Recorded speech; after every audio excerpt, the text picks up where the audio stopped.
हाँ, तो देखिए टेस्ट नंबर 15 है ये, है ना, कॉन्स्टिट्यूशनल बॉडीज़ पे। फर्स्ट क्वेश्चन ये बोल रहा है कि why is the NCW perceived as a reactive protection body rather than proactive empowerment institutions.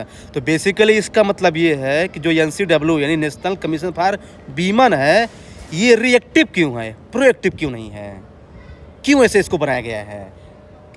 तुम हाँ, तो देखिए क्या है इसका इंट्रोडक्शन क्या है ना, सिंपल सा आप जो है ना, देखिए चूँकि ये PSIR का आंसर है और चूँकि ये वीमेन की बात कर रहा है तो मैंने प्लेटो से लिंक किया है। इसके बाद जो है ना मैंने क्या किया ना कि कहाँ कहाँ पे जो है ना ये रिएक्टिव है। तो रिएक्टिव इसलिए है क्योंकि जब कोई इंसिडेंट हो जाता है ना तब ये पिक्चर में आती है। एग्जाम्पल बताऊँ, निर्भया रेप केस 2012 में हुआ, फिर से 2019 में हैदराबाद रेप केस हुआ, फिर अभी कोलकाता रेप केस हुआ। इसका मतलब ये थोड़ी कि केवल 3 ही रेप केस हुए अभी तक है, रेप केस तो और हो रहे हैं ना, ये 3 हाईलाइटेड केस हैं। तो अगर ये रेप केस बढ़ रहे हैं, अगर एनसीडब्ल्यू बनाया गया तो क्यों बनाया गया, फिर इसे रोकना चाहिए ना, इसलिए रिएक्टिव है ये। सेकंड कि जो दूसरे बैलेंस हो रहे हैं, जैसे जो है ना डाउरी को लेकर जो होता रहता था, हेज को लेकर के, और फिर ये डोमेस्टिक बैलेंस जो होता रहता है, डिवोर्स वाले जो केस होते रहते हैं, तो ये सब जो है ना इसमें जो है ना ये प्रोएक्टिव नहीं है, ये बस बाद में देता है डिसीजन कि हाँ ऐसा है वैसा है। ये आपको जो है ना एग्जाम्पल देना पड़ेगा इसे, फिर आपको बताना कि नहीं कुछ ऐसे एग्जाम्पल भी हैं जिसने जो है ना ये अच्छा काम किया है। और एक परफेक्ट एग्जाम्पल है मैटरनिटी बेनिफिट एक्ट है। सजेशन दे दीजिए कि भाई सबसे पहले इसको कॉन्स्टिट्यूशनल स्टेटस दिया जाए, हाँ सबसे पहले है ना। लास्ट में जो है ना चूँकि ये वीमेन का क्वेश्चन है तो मैंने गांधी से लिंक कर दिया है ना, कि किसी देश की महानता इस पर डिपेंड करती है कि उस देश में वीमेन की कंडीशन कैसी है, तो मैंने यहाँ से लिंक कर दिया। Second question, how do delays in tabling CAG report weaken legislative oversight of the executive.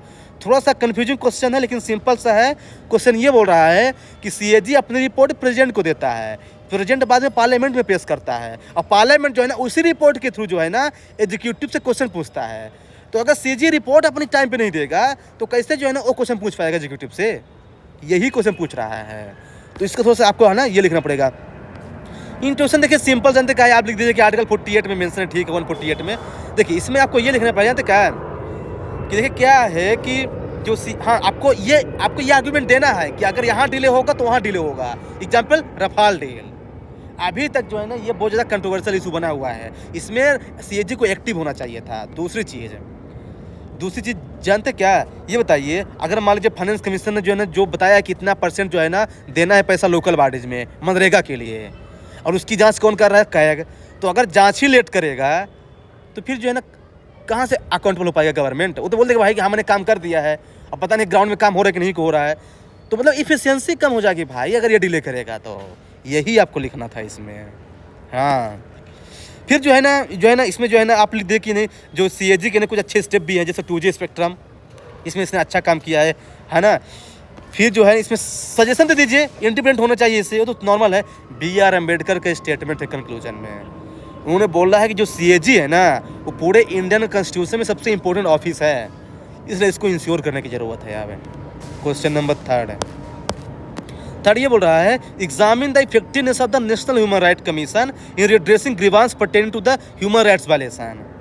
अब भाई इसका सिंपल से यही बोल रहा है कि पॉजिटिव नेगेटिव बताना है। तो आपको पता है भाई कि ये नॉन कॉन्स्टिट्यूशनल बॉडी है, तो लिख दीजिए कि नॉन कॉन्स्टिट्यूशनल बॉडी है, इंट्रोडक्शन तो ठीक है। फर्स्ट लिखिए पॉजिटिव क्या है, तो पॉजिटिव लिख दीजिए। रिकमेंड करता है कंपनसेशन के लिए, जैसे मणिपुर वायलेंस हो गया। इन्वेस्टिगेट करता है भाई हाथरस रेप केस में किया है, ध्यान रखना इसमें आपको जो है ना वीमेन्स माइनॉरिटी सब आ जाएगा, क्योंकि ह्यूमन राइट्स के अंदर सब आता है। फिर जो है ना इसमें आर्टिकल 21 को एक्सपांड किया है इसने, आपसपा को जिसमें नज़र रखता है, आपसपा, ताड़ा, पोटा, बाउंड्री लेबर, ये सब के एग्जाम्पल लिखना है।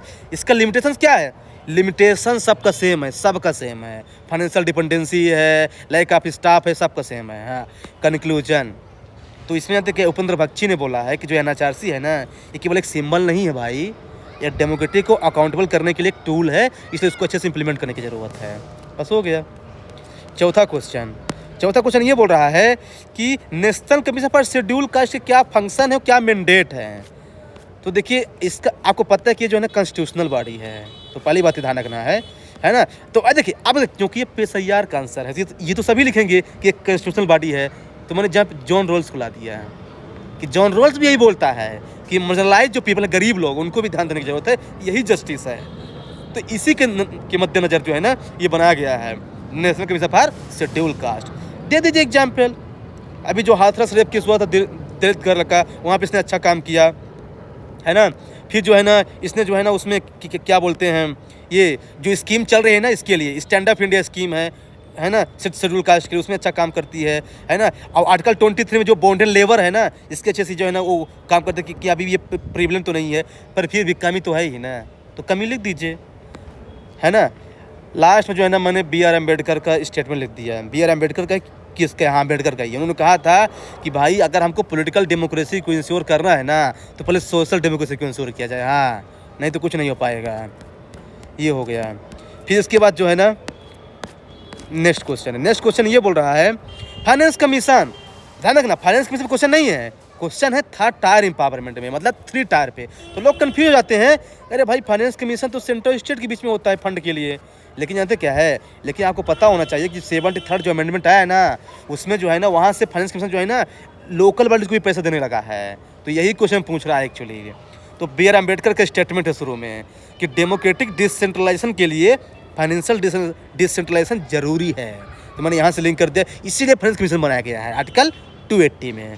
फिर मैंने लिख दिया कि भाई है ना 73rd के अंदर बनाया गया है, और 10th फाइनेंस कमीशन सबसे पहले बात करता है इसकी, फिर 11th 12th भी बात करता है, 14th के बारे में मैंने थोड़ा स्पेशल लिखा चूँकि उसने वर्टिकल डिवोल्यूशन की बात करता है, डायरेक्ट है अर्बन लोकल बॉडीज और पंचायती सिस्टम में वर्टिकल डिवोल्यूशन मैंने ये लिखा। 15th फाइनेंस कमीशन मैंने थोड़ा सा ज़्यादा एक्सप्लेन किया क्योंकि करंट का है ये, इसने सैनिटेशन की बात कही है, ड्रिंकिंग वाटर की बात कही है, वेस्ट मैनेजमेंट की बात कही है, ये सब बात कही है इसने, है ना। फिर जो है ना मैंने इसके क्रिटिसिज्म तो सेम ही है। फिर लास्ट में जाने कंक्लूजन लिख दिया कि अगर हमको आत्मनिर्भर भारत लाना है तो पहले हमको आत्मनिर्भर पंचायत लाना पड़ेगा, हाँ तभी आ पाएगा। 6 क्वेश्चन देखिए सेम है, B1 पे है इसलिए उसको नहीं बता रहा। Last question, election commission of India को बताना है कि कैसे वो इलेक्शन करवाता है, उसकी कंपोजिशन, फंक्शनिंग और रोल बताना है। ध्यान रखना 3 पार्ट है इसके, किसी भी पार्ट को मिस नहीं करना एग्जाम में, ये चीज़ हमेशा ध्यान रखना, इसलिए क्वेश्चन पढ़ते समय ही कहना उसको हाईलाइट कर लिया करें। तो देखिए मैंने क्या किया, तो मुझे लगा कि भाई सब सेम ही लिखेंगे इंट्रोडक्शन, या तो मैंने एक काम किया है, मैं थोड़ा दिमाग लगाया और गया पार्ट 1 में रॉबर्ट डहल को लाया। उन्होंने बोला भाई अंत तो क्या है भाई, पावर जो है ना आज के टाइम पे किसी एक के पास नहीं है, रॉबर्ट डहल ने ही बोला है, इसीलिए इंडिपेंडेंट बॉडी बनाई गई है, और उनमें से एक कौन है, इलेक्शन कमीशन ऑफ इंडिया। फिर मैंने लिख दिया इसका कंपोजिशन कि पहले सिंगल मेंबर बॉडी थी, बाद में मल्टी मेंबर हो गई, जिसका अपॉइंटमेंट प्रेजेंट करता है थ्रू सिलेक्शन कमेटी। लेकिन सुप्रीम कोर्ट ने बोला कि इसमें जो है ना पॉलिटिकल इंटरफेरेंस है, इसलिए बोला कि इसका जो सिलेक्शन है ना वो कॉलेजियम सिस्टम के थ्रू होना चाहिए। Functions, pre election, during election और पोस्ट इलेक्शन। रोल क्या है, अरे भाई इसने जो है ना ईवीएम मशीन ला दिया, नोटा ला दिया, स्वीप ला दिया, अभी SIR ला दिया, क्या चाहिए। लेकिन वही कमी भी है भाई, ये MCC को इन्फोर्स नहीं कर सकता, ये पॉलिटिकल पार्टी को डिरजिस्टर नहीं कर सकता, ये करप्शन बढ़ा जा रहा है। लास्ट में मैंने लिख दिया B.R. अम्बेडकर के स्टेटमेंट कि जिस प्रकार से जुडिशरी जो है ना कॉन्स्टिट्यूशन और डेमोक्रेसी का क्या है, गार्जियन है, वैसे ही इलेक्शन कमीशन जो है ना कॉन्स्टिट्यूशन का क्या है, कस्टडियन है। तो मैंने ऐसा लिख दिया और ख़त्म कर दिया।